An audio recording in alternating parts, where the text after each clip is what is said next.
Oh man, what are we doing here? I am tuning an S10, and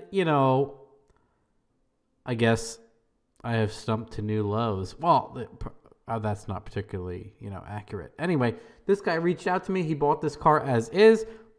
It's like a ls1 with heads, cam intake, and a TH350 and unknown converter. He bought it the way it is, so he doesn't know a lot about it. Anyway, he brought it, and he wanted me to mess around with it. He said it hot tuned, or it hot started, like a total piece of shit.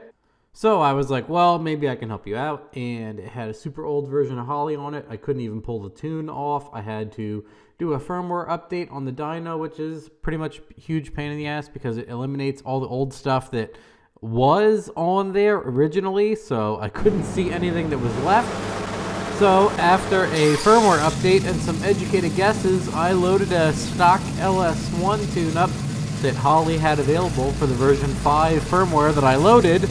And we hit the ground running, only to find that his wideband O2 sensor was bad. So I ended up tuning this thing with a tailpipe AEM O2 sensor for now.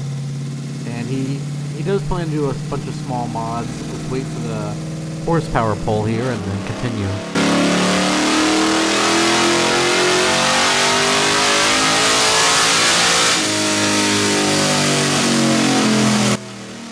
Yes, sir. Anyway, the car only has 36-pound injectors and an unknown fuel pump.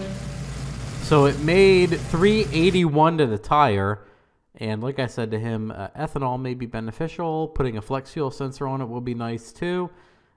Farther down the road, if you want to turbo this thing, that's a whole other equation. But he was out of fuel with the 36-pounders. So I was like, you should get a little bit bigger ones.